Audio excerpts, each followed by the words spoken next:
Bonjour, chers téléspectateurs qui nous écoutent à travers le monde. Bonjour, bonsoir. Ñu ngi leen di ziar seen serviteur l'ambassadeur depuis Paris Forum Kër Ndiaye Lo. Ñu ngi ñëw ci live bu am solo.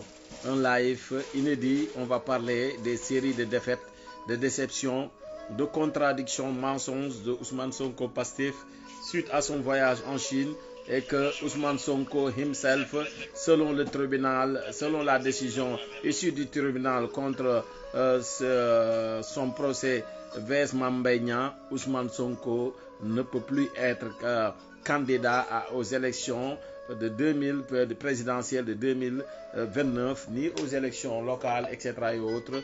Donc la sentence est tombée depuis hier. Donc Sonko nag fi mu toll nii foofu la jaar nag jafuur na nag waaw dinañ si ñëw indi si ay waxtaan yu am solo di wax gars yi yëpp ñeen ñëpp ngeen partagé ko bu baax a baax. Voilà kon nag dinañ ñëw si kii bi. On va aborder l'actualité, hein? On va parler de tout di wax gars yi yéen ñëpp ngeen seetaan ko bu baax a baax. Hein? Idrissa Seck sauve notre démocratie avec ses rappels à l'ordre yi nga xamante ne nag basé sur le Saint Coran incha allah rabbi dinañ si ñëw. Ayca ñu war a waxtaan bu am solo di wax gars yi ngeen jàpp si rek bu baax a baax. Waaw thème live bi ñu war a waxtaane nag nekk na Sonko ne peut plus être candidat en 2029 suite à sa défaite contre Mame Mbaye Niang. Justice, série de défaites de Sonko qui insulte la justice, la diplomatie et menace les Sénégalais. Dinañ si ñëw tout ceci parce qu'il est nul. Sonko passeport diplomatique, double langage ou manque de vice na ko nagam yee naansewul moom la gars yi di wax Sénégalais yi ne est-ce que Ousmane Sonko ay nagam naanse na parce que Sonko moo lay wax léegi nga toog même pas cinq minutes Sonko weddiwaat boppam. Defe naa bi ngeen uti kayitu dof nag Azoura Fall non defe naa bu doon bu Sonko bii defe naa moom moo war a kii de parce que tamit ko fi bàyyi hôpital dispensaire clinique nga dem fële si lu paanaar ñëwaat di wax sa waxi dof yii ayca waaw baax na. Justice, série de défaites de Sonko insulte la justice, la diplomatie et menace les Sénégalais. Tout ceci parce qu'il est nul. Sonko passeport diplomatique. Il dit corrige Sonko via les versets du Coran, machallah. Urgent les meilleurs d'entre nous pour occuper les postes de responsabilité. Idrissa Seck. Le vrai débat, c'est poser des actes pour le dégager, mais pas pour son éligibilité. Moom la Sénégalais yu bari wax ñoom nee nañ vrai débat bi Sonko di wax ne moom la ñu war a mooy loolu noonu ñu di wax noonu. Notre pays c'est comme une voiture qui roule en roue libre et le conducteur s'étonne que le tableau de bord soit rouge. laay wax dëgg bu ñu ñëwee si loolu na fay Mame Mbaye Niang 200 millions yi gaaw laay siis moo nee na Sonko tu es désormais seul. Plus personne ne donnera sa vie pour tes intérêts personnels. Le masque est tombé, 85 morts, ça suffit. Abdou Gningue loolu la wax waa léegi doo ñu laaj sa dàmpalu kii nee na lu ñu laaj sa dàmpalu fu mu jaar ba nekk si liste député yi moom lañ koy laaj nan la def ba nekk si liste député yi parce que sanction bi nga xamante ne amoon na waroo woon a nekk si liste bi te bu leen fàttaloo nag 48 heures xaw ma 72 heures avant les élections Ousmane Sonko nekkul si liste bi ba ñu bloqué site bi ñu jékki-jékki gis fa benn tur bu tudd Ousmane Sonko ñu ne mu ngi dëkk né à Ziguinchor te Ousmane Sonko mi ñu xam nii nekk jiite woon liste bi il est né le 15 juillet 1974 à l'hôpital régional de Thiès yaayam dëkk Xombal yow falsification buñ koy wax yow lan la ñu war a xalaat mais yàlla baax na. Aïcha, événement de Cambérène, de Rosso et de Yeumbeul Nord, cri de cœur d'un citoyen nekk fi Sonko xalaatul si loolu moom muy ñëw di wax xalaat si boppam élection et cetera. Karim Xurum Xatt les minutes de rappel à l'ordre 2 minutes yi muy def nañ ko teg si justice bi nañ si ñëw Free Abdou Nguer les otages politiques Moustapha Diakhaté et ñoom seen yooyu yëpp mooy li nga xamante ne débat du jour bi ñu war a waxtaane kon mbokk yi ñu commencé rek tegal leen comme sans trop tarder parce que dama war a liggéey après te fi ñu toll nii moom franchement gëmmentu naa bëgg moo il faut ma nelaw man Sonko mi fi ñu toll nii moom mënatuma koo digérer voilà ay ca ñu dem jël ñëw indi li nga xamante ne yëpp ay contradiction ñu dem indi président mu ne yonent yàlla Moussa dafa feebar dem ci yàlla yaakaar ko pour mu faj ko yàlla digal ko benn ñax mu dem naan ñax gi feebar bi yokku mu dellu siwaat ci yàlla ne ko est-ce que foofa am na médecin mu ne ko waaw mu ne ko demal ci médecin bi prescrire ko même ñax bi mu naan ko wér yàlla ne ko li ma jublu ci loolu mooy wane sama xarañte ci samp pénc pour nga samp pénc ku nekk la mu man ñu jagleel ko da nga koy bàyyi mu def ko sëgam yàlla mën loolu nag ñu war koo mën ñun tamit Serigne Cheikh daf doon l'homme d'état wallahi te loolu nag moom li mu wax ni moo valable si dëkk bi moo valable si ñëpp ah incha allah ak Ousmane Sonko moo fi nag bu nekkoon di wax naka si dul noonu ah waa kaay ayca ñu dem jëli vaar Ousmane Sonko passeport ñu téewoon ba léegi dew ma ko juti kenn jox ma sama passeport waaye fekk nañ ma sama bureau defal ma passeport diplomatique lépp ne ma tukkil justice si boppam mooy discrédité boppam waaw léegi mbokk yi lii la wax nee na ay passeport am dañ ko saisiroon mënuloon dem tukki mënul woon na kii moom la wax nii bi mu jógee Chine bii barke Dembo Ndiaye xam ne moo fa kii woon dem bi mu demee fête de la musique Chine rek ba ñëw léegi Ousmane Sonko mi waxoon lii dañ koy fàttaliku au mois de mars ba mu toogee fële sa Walfadjri moom moo ñu génneloon ne passeport am amoon na ko tey jii Sonko ne yor woon passeport saa yi ma bëggee tukki yow la rek man sama passeport maa ngi ko yor anamu sama passeport mi ngi nii. kon ñoom ban lañ yor. la problème sama passeport mi ngi nii diplomatique soxla ma visa. saa yi ma bëggee tukki naa tukki. te deful ñeenti weer laa dem taxaw ñu renouveler ma ko ñoom ñoo ko renouveler affaire étrangère. waaw ma gis passeport diplomatique mi ngi nii yàkkat moom donc. yéen a ngi dégg lii la waxoon biñ ko tëyee biñ fi nekkee événement Adji Sarr léegi tey jii Ousmane Sonko ñoo taxaw li ba léegi dew ma ko juti dew ma kenn ne jox ma sama passeport waaye fekk nañ ma sama bureau defal ma passeport diplomatique lépp ne ma tukkil mën a fen baaxul justice si boppam mooy discrédité boppam ayca kaay lii da la fi waxoon léegi ban Sonko ngay war a gëm man laa xamul saa yi kii ma bëggee tukki man sama passeport maa ngi ko yor sama passeport mi ngi nii. kon ñoom ban lañ yor. la problème sama passeport mi ngi nii diplomatique soxla ma visa. saa yi ma bëggee tukki naa tukki. non man kii feebaru fen la am quoi laa dem taxaw ñu renouveler ma ko ñoom ñoo ko renouveler affaire étrangère. mais kuy fen foofu mi ngi nii yàkkat moom donc. baax na dëgg rek ay dëgg la ca gannaaw dëgg ay caaxaan la. Sonko de moo wax foofu moo wax toog fii télé Walfadjri ne mu ngi passeport diplomatique ba génne ko ñëwaat def live démb ne masul woon a yor passeport diplomatique bi mu faloo lañ koy doon defal kii nii léegi moom ba léegi moom la rek man bu ne ma da ngay fen de man fenuma de kii di wax si vidéo bi mooy fen wala ma ngeen may ñu jàmm nag waaw ayca ñu noonu bu ñu paree ñu dem indiwaat beneen waaw ah. wax rek ay fen sos jaxase ay rajo télé chaque jour rajo télé mensonge internet. C'est comme ça qu'on va développer le pays. C'est comme ça qu'on va donner l'emploi aux jeunes. Il faut que les gens arrêtent un peu et qu'on s'organise pour sauver ce pays. wax rek ay fen sos jaxase. Sonko ayca wàcca kaay. samay passeport yi ñu téewoon. doy na si passeport yi may ñu jàmm bu ne ni passeport may ñu téewoon ak ayca kaay ayca kaay rapport bi ñaari version yi kaw table te du ma sa génne rapport nag rapport ba ba nga sama kaw table rapport sax moo taal dëkk bi moo taaloon dëkk bi de moo tax yàlla rek a mën xoolal muy jaxase gars yi naan yàlla rek a mën ñëpp xam nañ ne yàllaa mën kay ko jox justice mu def ci li mu ci war a def waaye de yow de yaa mën saytaane ndax seen fen boobu ñu doon fen tax na ay nit dee fi yow la tax na ay nit dem fi yow la de tax na ay nit ñu gaañ yow la te bañ koy tu es def ñoom ñëpp responsable xam nañu dañuy fen tu es responsable rapport baa ngi nii ana rapport bi xam nga yàlla yow mosoo koo jox kenn yor say rapport fuy baa ngi nii rapport baa ngi nii yow internet nga rapport waxoon IGF bi taxoon ma wax mi ngi nii yow passage IGS bi ma liiroon ba ñoom ñiy tëb lappi mi ngi nii yow ma demee na nga internet nga lépp a gisoon ngi nii te dinañ ko rendre public sénégalais yëpp kañ gis lay doon donc sur un mensonge boo xam ne ñoom ñi ko def ñëpp xam nañ ne lii du dëgg waaw parce que de Ousmane Sonko juge ko def xam nañ ne Diomaye lii du dëgg El Malick argumenté xam nañ lii du dëgg seen ba ci activiste cour suprême ñoom ñëpp xam nañ lii du dëgg dëgg rek ay dëgg la ca gannaaw dëgg ay caaxaan la. man damaa xamul ban Sonko laa samay wax vidéo ngi fi ayca ñu dem comme tegal gone yi kaay gaaw nañu trop ci kaay rek nañ waar ne caaxaan yii ñu nekkee ak ni ñu gasee suul ñu war nëbb sénégalais dëgg bi ak corruption fi mu tolloon ci réew mi waaw waxal rek yow ku jot réew mi sa mandat ba yëpp di nga ko nekk ci nooy def ba dëbb daaxee li nga xam ne yàq nañ ko ba pare loolu waxoon naa ko vidéo yaa ngi fi waaw kaay xool vidéo yaa ngi nii vidéo yaa ngi vidéo ngi nii vidéo rek ngay kaay xool wallahi yéen laa koy wax la jeunesse 2024 ñu soppi réew loolu nga ñu waxoon de ñu ngi 2025 réew mi soppeeku dafa cuune waaw li yëpp yaa ko fi waxoon tardé na Sénégal dafa tardé réew ni mu tardé réew mi sax xamu leen ko.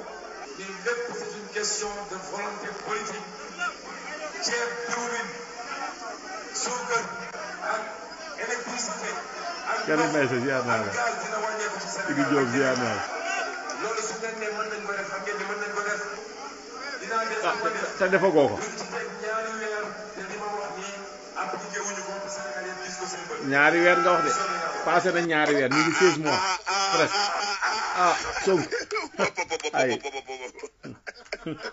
waaw bu fi yowoon mu neex waaye waaye lii rek bu fi yowoon mu neex. way sama ndey dëgg rek ay dëgg la ca gannaaw dëgg ay caaxaan la. kon nag Sonko dee ñu wax dëgg ñun loolu rek lañ la ñaan ñun suñu problème man dong aca kaay yàlla xam ne tax dew ma président. waaw yàlla du juum yàlla du juum yàlla du juum. waaw yàlla yëfu dem ba dem jox ko Tafa. laa di jëlee fi de dëgg rek ay dëgg la ca gannaaw yàlla dëgg di ay juum moos caaxaan la. way sama ndey suñu pétrole ak suñu pare ko gaz aca nañ ak suñu zircon ak suñu phosphate ñu tag baare amuñu rek ci dara. mbokk yi est-ce que xam ngeen ni Sénégal 10% rek la am ci bu ma la vaaree ba sonn ak contrat arrêté laay jël Sénégal 10% la ci am. waxal boo rek génnee boo jël Sénégal fukk la ci am. waxal rek loolu ñàkk ful la ci sa bopp yow nga nekk ci ndóol ak ci coono ba yàlla xëy tàccu la nga sàggan ba ngay signé nee nga yow fukk rek doy na la juróom ñeent fukk yi mun nga bàyyi keneen jël ko. aca kaay leen nañ ko déglu Mercedes-Benz n'a jamais signé de contrat avec le gouvernement de Sonko ce n'est que du pur mensonge Babacar Kébé moo ko wax de te dëgg la que Sonko arrête de prendre les Sénégalais comme des imbéciles Mercedes-Benz waaye nga ne jaadu côté boobu moom li ci premier ministre wax mun nañ cee d'accord. ah mooy tey Sonko arrête de prendre des imbéciles Mercedes-Benz avec son siège à Stuttgart a formellement démenti Sonko kon de Sonko gën naa daanu ne maa ngi dem ci géej gi di wër fu am pétrole ak fu ko amul. loolu nag comme ñun ñoo moom loolu ci suñu territoire la bokk te njort nañ ni am na lu fi tëdd ci pétrole ñu ne kon su amee ay société yoo xam ne ñoom loolu seen liggéey la te am nañ jumtuwaay bi am nañu capacité financière yi dañu signé ak ñoom contrat ci anam boobu nag ñu jàpp ni jaadu na ki nga xam ne moom xaalis bu dul jeex la ciy def te amul benn assurance ni dina gis waaye kooku boo jëlee 10% ci moom jël nga lu bëri. tey li mu wax mooy. yow yaa fi doon xañ wax 10% waruñu ko. bu ñu demee ba gis ba commencé exploiter ba mbir mi neex. baax na pàccu état bi mun na yokk ba dem 20%. mais yow loolu moo fi nekkoon nga bañ ko. yattoo dugaloo sa dërëm. ba day am ci 20% ba pare mun cee fayeeku lempo bu bëri. ay ñu jàpp ni loolu. ñun de impôt yi ñu fi fayeeku ba léegi gisaguñu. ba ñu nee Sénégal am na pétrole balaa ñu naan la ñu jaay pétrole. da ngaa fàttali yaa ngi waxoon li jaay nañ pétrole. looy négocier ji yow. ministre bi yor wàllu énergie moom moo jox njiitu réew mi li nga xamante ni mooy jëmmal ndorteelu. lii yëpp ay vaar exploitation pétrole. yëpp sax bu mu Sénégal. ñu ngi teg ci sa loxo. li nga xam ni toq la ci pétrole bi juddu ci suufu Sénégal. la ci ndaw Sénégal muy bi jóge ci Sangomar. daanu nga. kon bis ni ki tey ñu jàpp. jaaraama bro je suis très content de toi Idi Diop mu ne Karim Meïssa Wade mu ne merci l'homme de Kër Ndiaye Lo ziar naa la. wala li ko génne seen suuf. Karim Meïssa Diagne ko mu jariñ seen askan. yàlla mi ngi dogal mi ngi nekk ci sa ay la ko yàlla defee yàlla na jural jàmm Sénégal. yow de boo ne sa ay la nekk kon moom yaa ngi naan Sonko kon waxul woon dëgg. comme ñu ko wane fii ci suñu réew ndax yàgg nañu ko wër. sant yàlla aussi. yéen yàgg ngeen ko wër li ngeen si wax. te di jaay nañ pétrole bi def nii ngeen naan yàgg di. naataange ci réew mi. di leen ndokkeel rek yéen ministère du pétrole di ci ndokkeel gouvernement bi yëpp ak sous la conduite du premier ministre. di ci ndokkeel tamit askanu Sénégal mi nga xamante ne moo ko moom. te ñu di leen dig ne rek dañ ko saytu ci nu mu gën a rafetee ak ci nu mu gën a baaxee ci pour njëriñu Sénégal yi fi nekk ak Sénégal yi ñëw ëllëg incha allah. dëgg rek ay dëgg la ca gannaaw dëgg ay caaxaan la. wallahi te muy dëgg mu ngi noonu kon ñu ngi leen di ziar bu baax di leen bëggee waaw kon gars yi ñu ngi def ay commentaires dégg ngeen nag docteur Babacar Kébé mu ne Mercedes-Benz n'a jamais signé de contrat avec le gouvernement de Sonko, ce n'est que pur mensonge. Que Sonko arrête de prendre les Sénégalais comme des imbéciles. Mercedes-Benz avec son siège à Stuttgart a formellement démenti Sonko. tool gis ngeen Stuttgart nag Allemagne la nekk kon Mercedes xam ngeen Allemagne te waa Allemagne yi gis ngeen ñoo ngi noonu ñu ngi commentaire pour wane ne amul benn contrat boo xamante ne Mercedes ñoo nga xamante ne ñoom xam ngeen ne siège ba mu nga foofu sa Allemagne en Stuttgart ne si nee nañ ko wax Ousmane Sonko te Sonko yow siin nga demoon kon nag ñuy wane ne loolu dara du si dëgg te gisuñu contrat bu mu génn Sonko sax génnu contrat moom daa ñëw rek commencé di wax ay waxam kon moo nekk noonu ñun moom Babacar Kébé la ñuy gën a gëm moom saa yi lépp lu mu ñu wax moom dëgg la moom waaw ayca yàlla nañu yàlla dolli sutura ayca ñu dem nag si vaar yi door a ñëw ñu parce que dafa baax ñuy indi gars yi di. Bonjour chers téléspectateurs. ñaari vidéo Wolof Njaay di que Idrissa Seck ñoo yendal ñu Ousmane Sonko tuuti. bu nit ñi di jàngi wax jàngal tontu. di naan mën a wax mën a tontu ko gën. Aujourd'hui le premier ministre du Sénégal de son retour de Chine là de son voyage en échec insulte et menace l'opposition. Il insulte et menace l'opposition du Sénégal. Et de cet extrait de vidéo que je vais vous diffuser, vous allez entendre une réplique qui restera gravée à jamais dans les annales de l'histoire politique du Sénégal.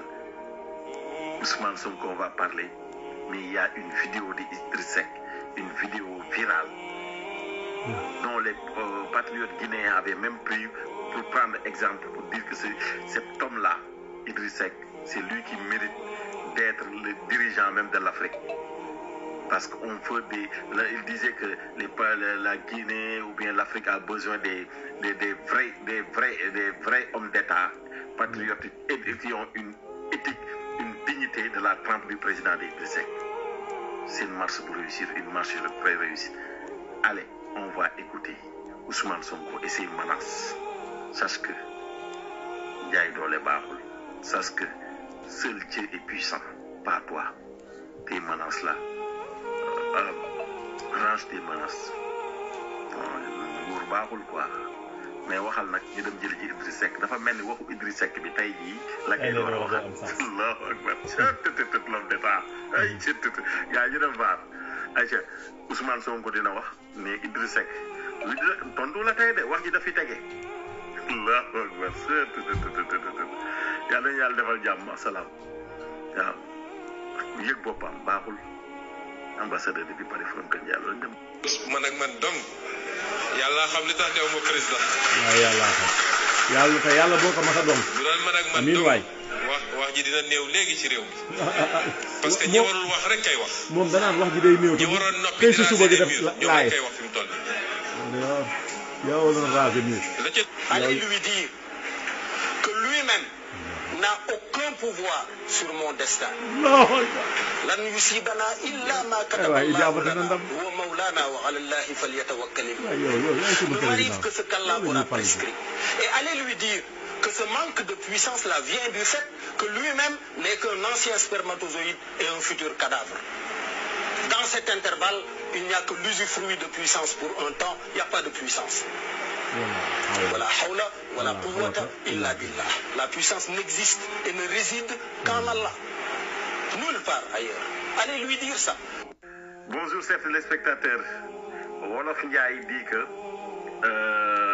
kon mu ngi noonu defe naa loolu ku ko dénk rek mën a résumé na lépp président Idrissa Seck ñu ñëwaat si beneen vidéo boo xamante ne gars yi ginnaaw décision de justice bi dafa am lu si président Idrissa Seck waxoon mais nañu dem déglu ci Ousmane Sonko ñu ñëw déglu la vérité.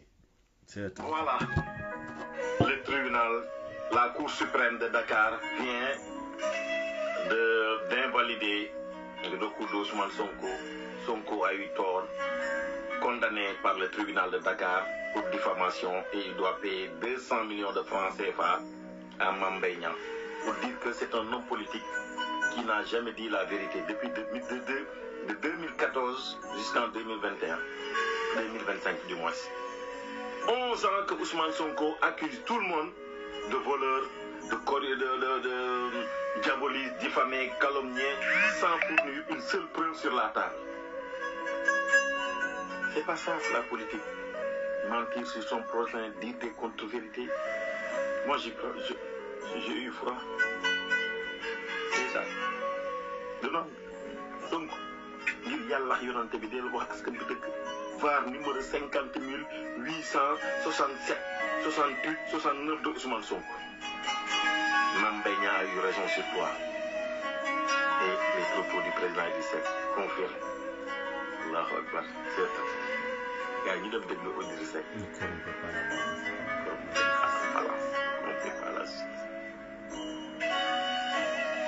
Apprenez à dire la vérité, s'il vous plaît. Nangul sa défaite. Depuis Sonko n'a que des défaites. Défaites en Chine, défaites en Afrique, défaites partout. Tout, partout. Des contre-vérités, etc. Échec. Gouvernement bu boomee lañ am. Léegi nag cette décision, donc les conséquences, donc Sonko est inéligible. En 2029, Sonko n'est plus candidat. Il ne doit plus être candidat pour une élection présidentielle, locale ni législative. Wassalam. Aïcha ñu dem déglu VAR. Sonko et ses VAR. Aïcha Idriss Seck arbitre. Donc je te jure. Non, t'as Idriss Seck a ngi. Du muy dugg si xolu gars yi dafa garaaw. Aïcha VAR. Bay partagé leen waay. Tey rapport bi ñu doon nëbb mu nga sama kaw table. ma nga sama kaw table. yow kenn nëbbul yaa ko nëbbul xanaa. yow yaa waxoon ne mu ngi si internet bi mu ngi sa portable la. sa portable nga ci kon a wax. nee na sa kaw table bi. mu dégg mu ne noonu si internet laa gisee. te nag dinañ ko jox justice mu def ci lu ci war a def. ndax seen fen boobu ñu doon fen. tax na ay nit dee fi. kan moo doon tax fen na ay nit dem fi kaso. yow yaa diggee joxe woo rapport kañ fen kañ duy fen. ñëpp xam nañu dañuy fen. kan mooy fen. rapport baa ngi nii. waaw yow da nga yaradu ko nag. dafa mën a àtte. pré rapport baa ngi nii rapport baa ngi nii. génnal. rapport IGF bi mu taxoon ma wax mi ngi nii. waaw génnal rapport bi ma liiroon ba ñoom ñiy dëpp lappi mi ngi nii. waa génnal message bi envoyé ñu ko wala nga posté ko sa page Facebook xanaa loo war nga ko man wax ju bari yi jaru ko posté ko sa page Facebook yaa yéen ay premier ministre yéen kenn du la tëj. juge ko def xam nañu lii du dëgg procureur bi doon argumenté xam nañ lii du dëgg. waaw yow posté ko page Facebook ku bëgg a tëj sax. dëgg rek ay dëgg la ca gannaaw dëgg ay caaxaan la.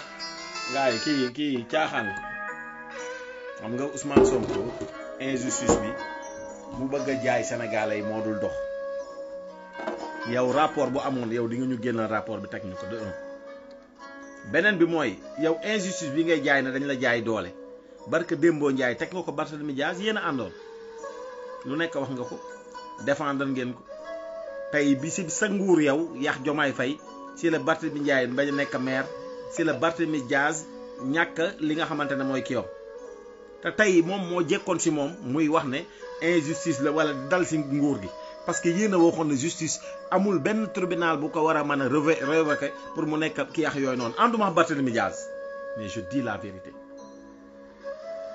Ousmane Sonko tey jàpp bi nga jàpp Abdou Nguer foo ko teg tegoo ko fenn yow waroo victimiser wu Abdou Nguer saagu la xasu la waxul la wax ju ñaaw waxul dara nga jàpp tëj Lat Diop 8 milliards 500 ngeen ko tuumal ne moom la détourné booy bu ñuy tuumal gor dañ koy chargé ay milliards ba population bi jéppi ko nga dem ba si biir ngeen ne léegi 15 millions ñamu may AS Pikine naax ay AS Guédiawaye et cetera ay association yi mu dekkee sa loolu kiiwul te yow 8 milliards nga ñu waxoon ñëw si léegi 15 millions naan ni mu ko dekkee waru koon a dekkee noonu Farba Ngom ni ngeen ko jàppe tamit injustice la tey mën nañoo wax jàpp nit tëj leen ba pare yow waxooñu fan la sàcce ak fu mu sàccee ak ban kees la sàccee ak fan la ko dugal parce que ay adversaire politique lañ wala da ngeen ko noonoo woon si affaire Sonko Adji Sarr bi Moustapha Diakhaté lan nga xëtee guñaa fii des ignorants ñu xamul ne la protocole bi lii la wax président de la république mooy jiitu président assemblée nationale tegu si premier ministre tegu si mooy troisième institution jëm na le te waroon leen fi nekk dañu si tapis rouge bi wala ngeen di def nii ngeen respecté nos institutions nga jàpp ko tëj te yow saaga nga fi ndey nit saaga nga fi kilifa diine nit Ousmane Sonko say nit te def la même chose saaga fi politiciens yi armée bi gendarmerie bi justice Ousmane Sonko opposant ngay saaga ndey sunu justice sunu magistrat yi saaga armée police gendarmerie lépp Ousmane Sonko au pouvoir ngay continuer la même chose duñ ko nangu da ngay respecter sunuy institution respecter sunu police gendarmerie respecter waa DIC cybercriminalité nga respecter leen respecter ñeneen ak ñeneen loolu lañ la ñaan nga defal ñu ko boo ko deful nag ñun sunu xalaat dañ koy wax de yow dañ la fal nga war a liggéey opposition bi ñoo fi war a nekk di wax naan kii def na lii wala defal lii mais yow mi ñu fal nga liggéey nga ne nag yow léegi nit ñi dañuy noppi yow yaa bëgg a liggéey bëgg a yor wax ji nga ne kenn du wax nit ñi di dee wax xiif di dee wax mar agriculteur yaa ngi nii am na ñoo xam ba léegi amaguñu mbay ñuy wax autosuffisance alimentaire fii ci Sénégal yow baykat 3 mois yi seen jiw nga war leen ko jox ba nawet bi dugg na muy commencé di taw ci yenn dëkk yi yow mënoo leen a jox kii bi saako yi ngeen leen joxoon sax boo leen ne 50 kilos la di ngeen si def 13 kilos suuf wala 14 des fois 18 kilos suuf muy arnaque di sàcc mbaykat nan lay dagane engrais bi noonu ngeen ko def remplir ko ay suuf en même temps tey jii ci sa nguur yow Ousmane Sonko Diomaye Faye ak Pastef si la camion suuf jógee 50 000 dem di jël 200 000 150 000 à 200 000 double triple prix bi bay quadruple le prix lii laan jet 35 000 dem 87 000 85 000 lii laan jet 50 000 dem 150 000 ba 200 000 moo gën a seer tonne ciment kon yéen kii nu mu tuddee sax waaye Mansour Faye waroon ngeen ko libéré de parce que yéen suuf si nekk biir Sénégal xam ne ceeb bi day jóge Inde sax ñu ne yokk nañ si juróomi dërëm 2013 à 2021 yéen ngeen ne suuf si nekk biir Sénégal ngeen yokkal ñu ko 150 000 francs camion suuf bu jóge Sénégal xam ne dañ koy waye Sonko amal sunu kers opposition bi nga war a bàyyi ñu wax yow manoo bi nga nekkee opposant lu génn nga wax ngaa wax ba ay mbóot génn sa gémmañ wax ngaa wax ba ay jargoñ génn sa gémmañ wax ngaa wax ba ne dañ laa posone dañ laa kii lu nekk wax nga fi saaga nga fi ñëpp yow lu xew nga kii bu niiree nga yow boo déggee mbiru sax nga daw génn tëgg nga fi casserole def nga fi lu nekk tuur nga fi deret reylu nga fi ay nit ci saw làmmeñ gat sa mortal combat le mot n'est pas de trop combat bu war a bari dee génn leen sa baay sa yaay génn woo ko say jabar génnu leen sa doom génnu leen sa xaj sax da nga ko sécuriser mbokk yi li mooy politique sénégalaise Moussa Ba nuyu naa la boo si dugg Ndiaye Fama maa ngi lay nuyu bu baax gis ngeen politiciens yi bu ñu leen tax ngeen yàq seen relation amicale ni amoureuse wala seen i mbokk wala seen i am di jàmm et cetera moo ëpp doole foofu xool leen ay seen i intérêt yow dem nga Chine am fa échec Ousmane Sonko loo dugg mu nekk échec yow fi mu toll nii yéen parce que dafa mel ni yéen ay buuma ngeen pétrole bi ngeen ñu yoral sax fi mu toll nii ñun Sénégal lay gisuñu seen bopp.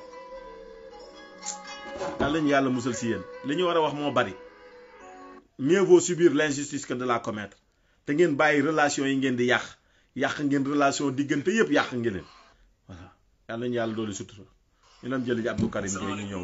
ñu ngi ziar ñëpp di nuyu ñëpp di jël kàddu ci turu rappel à l'ordre vidéo yi nag c'est les 2 minutes de rappel à l'ordre pour la justice sénégalaise di wax rek par rapport ak sortie Ousmane Sonko bi nga xam def na ko démb ci turu rappel à l'ordre ñuy wax ay kàddu yoo xam ne du yàgg du te day leer bañ a tareel kenn bañ a sonn suñu bopp te conscientiser waa si masse bi conscientiser jeunesse sénégalaise bi conscientiser suñu mag ñi conscientiser ñu baax ñi ñi nga xam ne ñi ngi dem ak seen i xel ci Ousmane Sonko manipulation yi mu nekk di def ak manque de respect ak ni muy discrédité ni muy jéem a sax discrédité institution yi nga xam ne téye na exécutif ci loxoom téye na assemblée nationale kër Ousmane Sonko la léegi li des mooy une partie de la justice sénégalaise moom nag dafa bëgg wax ne moom dafa nekk koo xamante ni moom du respecter justice bi loolu la ñu bëgg a gëmloo du respecter suñuy magistrat bëgg def du n'importe quoi ñu koy xamal ni ko loolu du fi amee décision justice bi da koy respecter par force et que ñu wax justice sénégalaise ne leen ñun yéen lañ am yéen a fi des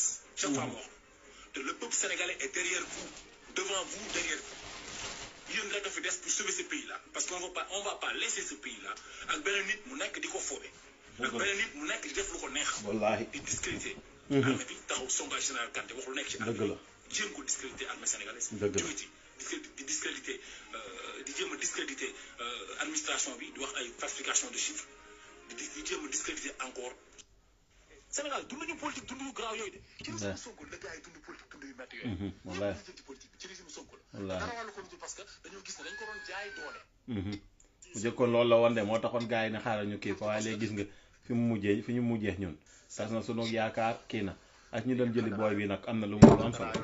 mais bu ngeen bëggee dégg-dëgg Ousmane Sonko askan wi sax dañ kaa ñorul boppam kasee ko ñor yow nga génn si moment boo xamante ne 3 jeunes ñoo dee ñu koy jiñ police ñaan ñi Cambérène keneen ki Ross Béthio xaw ma Ross Sénégal yow nga war a génn fexe loolu leer nañ jël défense peuple bi comme niñ la ko xamee woon. muy profité di génn pour wax sa diggante ak Mame Mbaye Niang wala gestara yi nangam sant optimisé wu comme ni nga ko naan defee bi ngay opposé wu. mu dugaat si sentiment wu askan bëgg a jël Diomaye dóor ko si kaw Sénégal yi parce que boo taxawee naan su ma nekkoon président su ma nekkoon président mooy Sénégal yi mënoon nañu xool Idi ma tamit fi mu war a parce que bi ngay campagne da nga ne Sonko mooy Diomaye mooy Sonko léegi boo taxawaatee naan su ma nekkoon président kon ñun am na ñun dañuy xalaat de yow barki Demba Ndiaye bi ngay taxaw grand théâtre naan baale nga lépp loo xamante ne yow lañ ko teg baale nga waaye lu ñu def askan wi nga dul baale askan wi li ñu leen def mooy dañ see rey seen 86 doom mu war a leer ba léegi leerul foofu lañ leen di xaar te da nga ne woon loolu di nga ko leeral doo ko baale mais Mame Mbaye Niang li mu la def yow bu dee yow li ñu la def baale nga ko kay lu tax nga bëgg a toppaat si dossier Mame Mbaye Niang bi di kii maam sa bopp kese moom moo la ñor ku mu neex ak ku mu nakari yow souverainiste nga waroo yaakaar Chine pour développer Sénégal nga naan chinois yi bu ñu ñëwee mën nañ ñoo kii mën nañoo lee yow politicien nga rek comme politicien yëpp te li ngay jéem nii du jàll ñun àddinañ defuñu dina jàpp ñu waajal 2029 pour jéem a jël Diomaye dóor ko si askan wi problème bi yëpp nga parce que yow dara mosul nekk yow moom échec moom mosul nekk yow lu xew du yow keneen la léegi nag su ma nekkoon président bii nga commencé di wax su ma nekkoon président da nga bëgg problème yi nga xamante ne leer na leen ne 5 ans yi nii si coono la Sénégalais di dund da nga ko bëgg a dóor Diomaye si loolu ngay wàcc ñun suñu xel loolu la ñu may dafa ñu dina jàpp comme ni noonu loolu lay waaj pour léegi bu ko defee ñoom ñu créé ñoom ñaar seen kii bi ajakaay ñu ñëw kaay leen xamul sax superficie yi te ñun bu ñuy def campagne électorale dañuy sonn parce que dañ naan réew mi dafa rëy 196 kilomètres carrés. non 196 kilomètres carrés. nee na non taxal bala ngay ñëw Corée du Sud kaay Sénégal nee na superficie du Sénégal 196 000 kilomètres carrés la Ousmane Sonko li nga wax du dëgg la superficie du Sénégal est de 196 722 kilomètres carrés 722 kilomètres carrés dem leen ngeen dem seeti ji ko ayca 16 kilomètres carrés.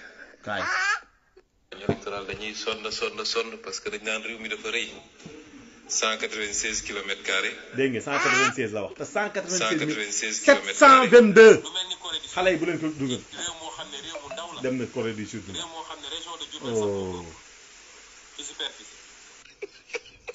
waaw ñun kii fu ñuy jëmax moom. Corée du Sud 100 212 kilomètres carrés la Diourbel 4 359 kilomètres carrés la moom nee na Diourbel 4000 bi moo ëpp.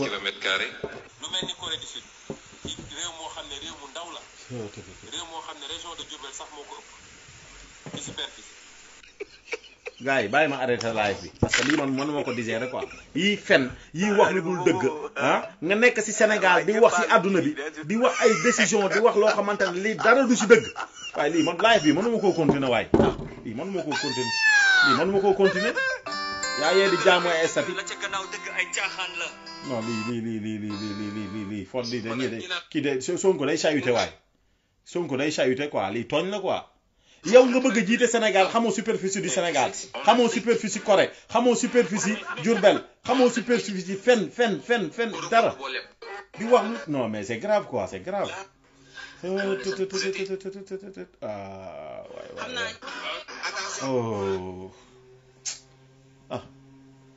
gars yi bàyyi ma yemoon fii live man mënatuma continuer maa ngi ñax moom bàyyi ma amal fii live